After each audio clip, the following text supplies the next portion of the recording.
চাঁদপুরে জাতীয় দলের সাবেক খেলোয়াড়দের অংশগ্রহণে প্রীতি ফুটবল ম্যাচ অনুষ্ঠিত হয়েছে। মঙ্গলবার বিকেলে চাঁদপুর স্টেডিয়াম মাঠে আয়োজিত এই খেলায় ঢাকার মিরপুর সোনালী অতীত ক্লাব চাঁদপুর সোনালী অতীত ক্লাবকে 2-1 গোলে পরাজিত করে বিজয়ী হয়। টান টান উত্তেজনাপূর্ণ এই আনন্দঘন প্রীতি ফুটবল ম্যাচটি উপভোগ করেন বাংলাদেশ জাতীয় ফুটবল দলের সাবেক অধিনায়ক আমিনুল হক। দলীয় অধিনায়ক জাহাঙ্গীর, চাঁদপুর সোনালী অতীত ক্লাব স্বপন। দীর্ঘদিন পর চাঁদপুর স্টেডিয়াম মাঠে আয়োজিত এই প্রীতি ফুটবল ম্যাচটি উপভোগ করেন শত শত ফুটবল প্রেমী দর্শক। এ সময় চাঁদপুর স্টেডিয়াম মাঠে এক আনন্দঘন পরিবেশ লক্ষ্য করা যায়। প্রীতি এই ফুটবল ম্যাচে বাংলাদেশ জাতীয় ফুটবল দলের সাবেক অনেক তারকা খেলোয়াড় অংশগ্রহণ করেন।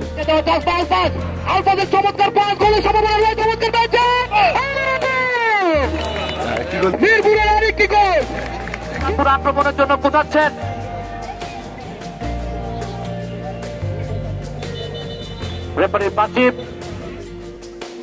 প্রীতি ফুটবল ম্যাচের উদ্বোধন করেন চাঁদপুর জেলা বিএনপির সভাপতি শেখ ফরিদ আহমেদ মানিক। খেলা শেষে বিজয়ী এবং রানার আপ দলের হাতে পুরস্কার তুলে দেন অনুষ্ঠানের প্রধান অতিথি এবং বাংলাদেশ জাতীয় ফুটবল দলের সাবেক অধিনায়ক আমিনুল হক। আমাদের এখনো যে এই বয়সে আমাদের যারা খেলছিলেন মাঠে তারা অসংখ্য ভালো ফুটবল খেলেছেন এবং আমি মনে করি আমাদের যুব সমাজ যেখানে মাঠে ফুটবল খেলবে এবং ভবিষ্যতে আমরা আমাদের যারা ওভার 40 হয়েছে তাদের জন্য আমরা জেলা পর্যায়ে এরকম টুর্নামেন্টের আয়োজন করতে পারি, সেটা আমরা ভালো হবে। হিসেবে চিন্তা করেছি যে আমরা প্রত্যেকটি জেলায় জেলায় যদি আমরা ওভার 40 যারা রয়েছে তাদেরকে যদি আমরা একটু টুর্নামেন্ট করি তাহলে এই খেলা ছেড়ে দেওয়ার পরও যারা অনেক সময় মাঠে খেলতে চায় সেই সুযোগটি যদি আমরা করে দিতে পারি, আমার মনে হয় এটি একটি খুব ভালো একটি উদ্যোগ হবে এবং সেই উদ্যোগটা আশা করি যে চাকরি শুরু করবো। এত সুন্দর একটি ফুটবল খেলা উপহার দেওয়ার জন্য সকল খেলোয়াড় বৃন্দকে চাঁদপুর জেলা বিএনপির পক্ষ থেকে শুভেচ্ছা জানাচ্ছি।